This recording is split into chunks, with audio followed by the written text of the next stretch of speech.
Hi class, the purpose of this short video is to give some background about the ballad.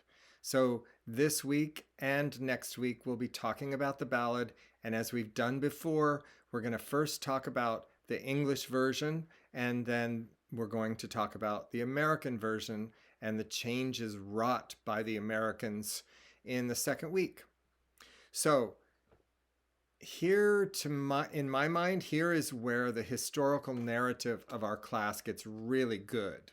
So far, we've seen how early troubadour lyrics opened up the language of some early songs to psychological and personal depths. We've seen how song and lyric were separated by Renaissance sonneteers. And we've noted how the public form of the English ode has been imported into American culture in musically significant ways.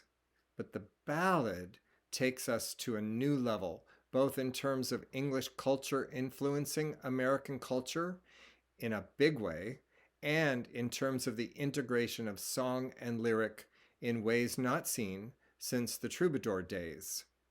What we find is that the British ballad, especially the forms found in northern England and on the border of Scotland, found its way into the southern US, especially into the Appalachian cultures, where they gave root to many forms of what we refer to now as country music. That crossover is one of the richest in lyric and music history. Like the sonnet and the ode, I've divided the ballad into the two separate weeks I just spoke about. This week, the first week of discussion about the ballad, concerns the British forms of the ballad. We look at historical characteristics of the ballad and how those characteristics are found in three English broadside, single-sided, cheap reproductions of lyrics made possible by the invention of the printing press, how the three English broadside ballads of the late 17th and early 18th centuries, how they contain the characteristics I'm going to enumerate now. Next week, we move over to the US and discuss how the US form of the ballad changed dramatically when compared to its English counterpart. Part of that change concerns how the ballad became a foundational force in the creation of American country music. So first, before we do anything else, we need to come to an understanding of what we mean by the word ballad. And this entails dispelling the common meaning we probably all associate with the word ballad. For us in this class, it is not, as dictionary.com states, any light, simple song, especially one of sentimental or romantic character, having two or more stanzas, all sung to the same melody. That is its current popular definition. What we're referring to in this class is its traditional historical definition. Quote, ballads are anonymous, and this is from the Norton Anthology of English Literature. Ballads are synonymous narrative songs that have been preserved by oral transmission. Although any stage of a given culture may produce ballads, they are most characteristic of primitive societies, such as that of the American frontier in the 18th and 19th centuries, or that of the English-Scottish border region in the Middle Ages. These northern English songs, even divorced from the tunes to which they were once sung, are narrative poems of great literary interest. Most of the best ballads have as their subject matter a tragic accident, often a murder or accidental death, generally involving supernatural elements. Primitive, supernatural, murder, accidental death. These three things are found with great regularity in British ballads. Less so with American, but we'll talk about that more next week. So here in this definition, especially towards the end, we have some crucial elements. So ballads concern murders, often sudden murders, and those murders are often done, historically speaking, by men to a female romantic interest. It was only later, and this interests me greatly, that women became the murderers in some of those narratives. Next week, we'll look at examples of those female protagonists who committed murder in the balladeer sense. To this general definition, then, we may add the following, and this is from the new Princeton Handbook of Poetic Terms. The folk, popular, or traditional ballad is a short narrative song preserved and transmitted orally among illiterate or semi-literate people. As one of the, if not the most important forms of folk poetry, ballads have been composed, sung, and remembered in every age. So they've been sung, they've been produced and reproduced and influencing each other as they're being reproduced, but they all have this general tendency to conceptualize or encapsulate ordinary human unadorned experience. And they do so in a very succinct way, and they do so in a specific form.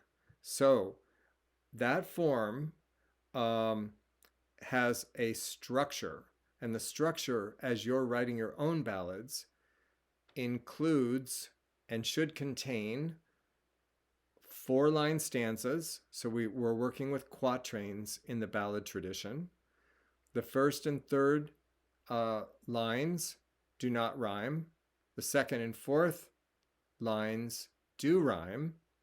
The first and third lines have 4 accents. The second and fourth, or the rhyming lines, have 3 accents. And if you go back and start looking at country songs, you'll see that form over and over and over again. So let me go a little bit more into detail concerning what the ballad is definition-wise. So the ballad, here's another definition, but a really simple one. The ballad originated as a folk song that tells an exciting story. It is a popular poetic form all over the world. People make up and sing ballads in cultures that have no reading or writing, as well as those that do. That's from the Teachers and Writers Handbook on Poetic Forms, which continues, quote, "In the English-speaking world, some of the oldest ballads come from the wild and desolate border country between England and Scotland, where families live in clans many miles apart from each other. Fairies, witches, ghosts, and other supernatural beings were believed to be alive and operating in this culture. Many of the ballads tell stories about fatal relationships between lovers, between family members, between clans, or between people and these supernatural beings. Just as sensational or bad news gets the most attention in our newspaper and on our TV screens today, so the most tragic and strange stories of that time inspired the making of ballads. For ballads are a way of communicating the strong feelings provoked by such dramatic human events." Okay, lots going on. And what is fascinating about the ballad is, after a person is murdered or otherwise tragically dies suddenly, accidentally or not, but especially murder-wise, what does the supernatural force do to the person who did the murder, or to the force that created the death? Those kinds of things come up in ballads in really, really interesting ways. And I want to bring out something else important concerning the ballad, which is that it was collected, those English ballads were collected, those medieval ballads were collected by a man named Bishop Thomas Percy, who lived from 1729 to 1811. He collected the ballads and put them into a book form in which many romantic writers, such as William Blake and later writers, Sir Walter Scott, were greatly influenced, William Wordsworth, and that transmission continued through Thomas Percy to this man in the US who became a collector and an investigator, a scholar of the ballad, James Francis Child. And he then did the work later on to reproduce ballads in the United States. So between 1882 and 1898, he collected the ballads and published them in, I think it was 5 volumes. He was at Harvard University and was a scholar, and he transmitted them to us, which I will discuss in a little bit more detail next week. So what we have here in the ballad is a highly relevant and interesting form that has a long history behind it and had direct influence on one of the great cultural creations, musically speaking and lyrically speaking, in the US, country music. And I will talk about that with you all in next week's video. Look for another short video and or discussion in class about the 3 traditional ballads that we're talking about this week: the Gosport Tragedy, the Bloody Miller, and the Unquiet Grave. Thank you for listening.